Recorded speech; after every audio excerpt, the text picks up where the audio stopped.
అప్పుల బాధలు వెంటాడుతున్నాయా? అయితే 6 JVR వారి జాతిరత్నాలు ధరించండి. హాయ్ హలో నమస్తే, వెల్కమ్ టు మనం టీవీ. నేను మీ సాయి.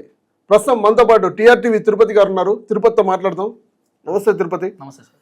ఏసీబీ విచారణకు కేటీఆర్ హాజరైనారు. అంటే ఆ విచారణ ఏం జరిగింది, అసలు కేటీఆర్ గారు ఏం మాట్లాడినారు, రాబోయే రోజుల్లో ఎట్లా ఉండబోతుంది, అంటే విచారణకు హాజరైతే అరెస్ట్ చేస్తామని చెప్పి బయట ఊహాగానాలు వినిపిస్తూ ఉన్నాయి. ఇది ఎంతవరకు నిజం, ఇది మొత్తానికి ఎలా చూడొచ్చు అంటాం? సో వాస్తవానికి తెలంగాణ మాజీ ముఖ్యమంత్రి బీఆర్ఎస్ పార్టీ అధినేత కేసీఆర్ గారి కొడుకు కేటీఆర్. సో కేటీఆర్ బీఆర్ఎస్ పార్టీకి వర్కింగ్ ప్రెసిడెంట్ గా ఉన్నాడు. గతంలో కేటీఆర్ కీలకమైనటువంటి శాఖ మంత్రి, మున్సిపల్ శాఖ మంత్రి, తర్వాత ఐటీకి సంబంధించినటువంటి కీలకమైనటువంటి నేత. ఇప్పుడు కేసీఆర్ తర్వాత బీఆర్ఎస్ పార్టీలో అత్యంత క్రియాశీలక పాత్ర పోషించేటటువంటి వ్యక్తి KTR. Already KCR open statement ఇచ్చిండు, పార్టీ పగ్గాలు కేటీఆర్ చేతిలో పోతున్నాయి. బీఆర్ఎస్ పార్టీకి నెక్స్ట్ ఫ్యూచర్ లీడర్ అంటే రాబోతున్నటువంటి 2028కి సంబంధించిన ఎన్నికలలో బీఆర్ఎస్ గనక అధికారంలోకి వస్తే కేటీఆర్ ముఖ్యమంత్రి కాబోతుండని చెప్పి చాలా ఓపెన్ గా కేసీఆర్ మాట్లాడిండు. ఫ్యూచర్ లీడర్ అని చెప్పి అనౌన్స్ చేసిండు. తర్వాత హరీష్ రావు కూడా మన ప్రెస్ మీట్ లో చెప్పిండు, ఒకవేళ బీఆర్ఎస్ పగ్గాలు కేటీఆర్కి ఇస్తే కేటీఆర్ కింద పనిచేయడానికి నేను రెడీగా ఉన్నా, కేసీఆర్ ఎట్లా చెప్తే అట్లా నేను వింటా అని చెప్పి హరీష్ రావు కూడా ఓపెన్ స్టేట్మెంట్ ఇచ్చాడు. తర్వాత కవితతో కొన్ని పంచాయతీలు అయినాయి.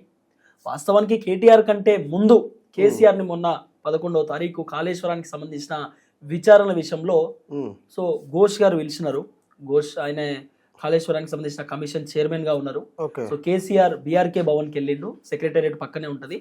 సో దాదాపు 2 గంటల సేపు కేసీఆర్ ని విచారించారు. సో కాళేశ్వరానికి సంబంధించిన ప్రాజెక్ట్ విషయంలో అవకతవకలు జరిగినాయి, ₹1,00,00,000 కోట్ల అవినీతి జరిగింది, కేసీఆర్ అవినీతి పరుడు, కేసీఆర్ కాళేశ్వరాన్ని కూల్చేసిండు, మొత్తం కథం చేసిండు, మేడిగడ్డ కుంగిపోయింది, అన్నారం బ్యారేజ్ కథమైపోయింది, బాహుబలి మోటార్లు మొత్తం కొట్టుకుపోయినాయి, తర్వాత బ్యారేజ్లకు బుంగలు పడ్డాయి, సుందిల్లాకు బుంగలు పడ్డాయి అనేటటువంటి అనేకమైనటువంటి విమర్శల నేపథ్యంలో కేసీఆర్ని విచారణకు పిలిచారు. కేసీఆర్ని విచారణకు పిలిస్తే ఏమైంది? కేసీఆర్ అరెస్ట్ అయిందా? కేసీఆర్ విచారణ పోయిండు. 2 గంటల సేపు జస్టిస్ ఘోష్ గారికి అద్భుతమైనటువంటి సమాధానం చెప్పిండట. అసలు కేసీఆర్ మీకు తెలుసు కదా, కేసీఆర్ ఆలోచన విధానాలు, ఆయన వ్యవహారం ఎప్పటి నుంచో చూస్తూ వస్తున్నటువంటి వ్యక్తులు మనం. తెలంగాణ ఉద్యమంలో ఉవ్వెత్తున ఉద్యమాన్ని నడిపినటువంటి వ్యక్తి. తర్వాత కేసీఆర్ గురించి ఆయన స్ట్రాటజీస్ ఆయన డిఫరెంట్ మైండెడ్ అనమాట. మనం ఊహించలేనటువంటి మైండెడ్ లో ఉంటాడు కేసీఆర్. ఎంతసేపు ఆయన ఊహాగానాలు, ముందు ఏం జరగబోతుంది అనేది ఆయనకు మొత్తం లాజిక్ పాయింట్ తో ఆలోచిస్తాడు ఆయన. అలాంటి కేసీఆర్ విచారణకు పోయిండు. విచారణలో పిన్ టు పిన్ చెప్పిండట. కాళేశ్వరం విచారణ ఎంత ఖర్చు అయింది, ఏం కథ, ఏం జరిగింది ఏంటనేది చెప్పిండు. కేసీఆర్ ను అరెస్ట్ చేస్తారని చెప్పి అనేక ఊహాగానాలు వచ్చినాయి. కేసీఆర్ అరెస్ట్ చేయడానికి ప్రభుత్వం రెడీగా ఉందని చెప్పారు. పెద్దగా ఏం లేదు. కేసీఆర్ తర్వాత ప్రెస్ మీట్ పెడతాడు అనుకున్నాం, మాట్లాడతాడేమో అనుకున్నా, కానీ ఆయన పెద్ద పట్టించుకోలేదు. వాస్తవానికి కేసీఆర్ మొట్టమొదటిసారి ఆయన జీవితంలో ఇప్పుడు కూడా విచారణలకు హాజరు కాలే, కానీ మొట్టమొదటిసారి కాళేశ్వరం విచారణకు హాజరైంది కేసీఆర్. కాళేశ్వరం విచారణ అయిపోయింది, కేసీఆర్ ఆయన పనిలో ఆయన ఉన్నాడు. ఇప్పుడు కేటీఆర్కి ఈరోజు 9ంటికి ఫార్ములా ఈ రేసింగ్ కి సంబంధించినటువంటి వ్యవహారంలో విచారణ పిలిచారు. ఆ విచారణకు సంబంధించిన అంశంలో ఎంత దాదాపు 58 కోట్ల రూపాయలు అవకతవకలు. 58 కోట్లు కేటీఆర్ క్యాబినెట్ పర్మిషన్ లేకుండా, ఆర్థిక శాఖ మంత్రి హరీష్ రావు పర్మిషన్ లేకుండా, ముఖ్యమంత్రి కేసీఆర్ పర్మిషన్ లేకుండా, మంత్రుల పర్మిషన్ లేకుండా, గవర్నమెంట్ పర్మిషన్ లేకుండా ఆయనే ఫార్ములా ఈ రేసింగ్ కి సంబంధించిన కంపెనీ వాళ్ళకు డబ్బులు ట్రాన్సాక్షన్ చేసిండు. అరవింద్ కుమార్ అనే ఐఏఎస్ ఆఫీసర్ త్రూ ఆ డబ్బులు పోయినాయి అనేది ఒక స్టేట్మెంట్. ఆల్రెడీ అరవింద్ కుమార్ ను విచారణ చేశారు. అరవింద్ కుమార్ కేటీఆర్ గారు పంపించమంటే నేను పంపిస్తాను, నాకు సంబంధం లేదని నేను ఓపెన్ స్టేట్మెంట్ గతంలో ఇచ్చిండు. తర్వాత అరవింద్ కుమార్ విచారణ అయిపోయిన తర్వాత డబ్బులు ఎందుకు పంపించినావు, అసలు ఈ డబ్బులు ఎందుకు పంపించడం, పంపించడానికి గల కారణం ఏందనేది కొంత అనుమానంతో ఇప్పుడు ఉన్నటువంటి ప్రభుత్వం. సహజంగా ఏ ప్రభుత్వం అయినా గత ప్రభుత్వాలు చేసినటువంటి అవకతవకల పైన ఖచ్చితంగా కొంత క్వశ్చన్స్ అడిగేటటువంటి కార్యక్రమం చేస్తారు.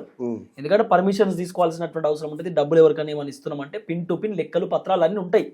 గవర్నమెంట్ కి సంబంధించిన సొమ్ము, గవర్నమెంట్ అంటే పబ్లిక్ కదా, పబ్లిక్ సొమ్ము వృధాగా ఖర్చు పెడతా ఉంటే, వృధాగా పంచుతా ఉంటే ఆ క్వశ్చన్ చేసే బాధ్యత మన అందరికి కూడా ఉంటుంది కదా. సో కాంగ్రెస్ ప్రభుత్వం అధికారంలోకి వచ్చిన తర్వాత ఫస్ట్ చేసిన పని ఫార్ములా ఈ రేసింగ్. ఫార్ములా ఈ రేసింగ్ అవకతవకలు జరిగినాయి. ఆ ఫార్ములా ఈ రేసింగ్ వల్ల రూపాయి లాభం లేదు అని చెప్పి ఓపెన్ గా మాట్లాడారు. వాస్తవానికి 2, ఒకటి ఫార్ములా ఈ రేసింగ్ వల్ల మన తెలంగాణ ప్రజలకి ఏం పెద్దగా ఒరిగింది లేదు వాస్తవాన్ని చెప్పాలంటే. ఇప్పుడు మన గ్రామ స్థాయిలో ఉన్నటువంటి జనం వచ్చి మనం ఫార్ములా ఈ రేసింగ్ కార్లో ఇలా కూర్చొని తిరుగుతామా, అవి చూస్తామా, అవి చూస్తే మనకి ఏమైనా భూ అవుతుందా, అవి చూస్తే మనకి ఏమైనా పైసలు వస్తాయా, అవి జూన్కి పోతే 500 రూపాయల టికెట్. ఫార్ములా ఈ రేసింగ్ ట్యాంక్ బండ్ కాడ 500 రూపాయల టికెట్ అటు జూన్కి పోతేనే. అది మనం ఆడనే మనం కూర్చొనే మనం డ్రైవింగే చేయం. అది ఇంటర్నేషనల్ ఆ హీరోలు వస్తారు, హీరోయిన్లు వస్తారు, సెలబ్రిటీలు వస్తారు, వాళ్ళు వచ్చి పైసలు ఉన్న వాళ్ళు, బగ్గ పైసలు ఉన్న వాళ్ళు వచ్చి అది రేసింగ్ చేస్తూ ఉంటారు. మనకి ఏం పని ఉంటుంది, మనం ఏమన్నా రేసింగ్ చేసేవాళ్ళమా? ఒకటి హైదరాబాద్ బ్రాండ్ ఇమేజ్ పెరిగింది దానివల్ల. ఒకటేమో పల్లెటూరులో ఉన్నటువంటి జనాలకు లాభం లేదు, నష్టమే. పల్లెటూరులో ఉన్నటువంటి జనాలకి ఏమన్నా ఫార్ములా ఈ రేసింగ్ చూడడానికి వస్తారా? ఇదొకటి. ఇంకోటి ఆ ఫార్ములా ఈ రేసింగ్ వల్ల విపరీతమైన ట్రాఫిక్, మామూలు ట్రాఫిక్ కాదు, భయంకరమైన ట్రాఫిక్. బీఆర్ఎస్ అధికారంలో ఉన్నప్పుడు ఆ ఫార్ములా ఈ రేసింగ్ ట్యాంక్ బండ్ దగ్గర ఉన్నప్పుడు, ఎందుకంటే సోమాజిగూడ ట్రాఫిక్ తో పాటు అటు సైడ్ సెక్రటేరియట్ దగ్గర మొత్తం ట్రాఫిక్, పెద్ద ట్రాఫిక్ ఏరియా కదా సోమాజిగూడ అనేది. మొత్తం నిలిచిపోయినాయి, వాహనాలు నిలిచిపోయినాయి, ఆగమాగం ఉండే పరిస్థితి అక్కడ. సో ఇదంతా కేటీఆర్ చేసినటువంటి కథే. ఒకటి నెగిటివ్, పాజిటివ్ రెండు ఆలోచించాలి. పాజిటివిటీ అయితే హైదరాబాద్కు బ్రాండ్ ఇమేజ్ వచ్చింది. ఈ ఫార్ములా ఈ రేసింగ్ బాలీవుడ్ యాక్టర్లు కూడా ట్వీట్ చేసింది తెలుసా? ఫార్ములా ఈ రేసింగ్ పెద్ద పెద్ద యాక్టర్లు వచ్చి ఇక్కడ రేసింగ్ చేసి పేరు తెలుసా? అజయ్ అని చెప్పుంటాడు ఒక హీరో.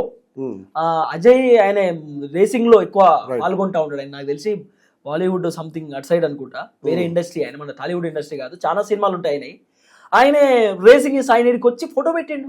మన తెలుగు నటులు కూడా ఫోటోలు పెట్టిండు. నాగ చైతన్య, నాగార్జున, ఆ తర్వాత అక్కినేని అఖిల్, వీళ్ళందరూ కూడా సినిమా యాక్టర్లు వచ్చి ఫోటోలు పెట్టి ఒక బ్రాండ్ ఇమేజ్ క్రియేట్ చేశారు. హైదరాబాద్ లో ఫార్ములా ఈ రేసింగ్ అనేది వచ్చింది. ఈ రేసింగ్ కంపెనీ ఇక్కడ పెట్టుబడి పెట్టింది.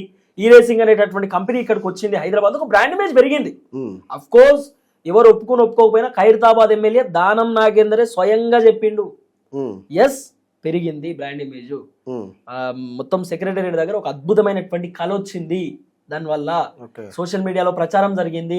కేటీఆర్ ఫార్ములా ఈ రేసింగ్ కూడా ఇక్కడ తీసుకొచ్చిండు అంటే ఏ రాష్ట్రంలో కూడా రానటువంటి ఫార్ములా రేసింగ్ ఇక్కడ జరిగింది హైదరాబాద్ లో అని చెప్పి కొంత బ్రాండ్ ఇమేజ్ పెరిగింది. దానివల్ల పోనీ రేవంత్ రెడ్డి తెచ్చినటువంటి అందాల భామల వల్ల ఏం పెరిగింది బ్రాండ్ ఇమేజ్ తెలంగాణకు?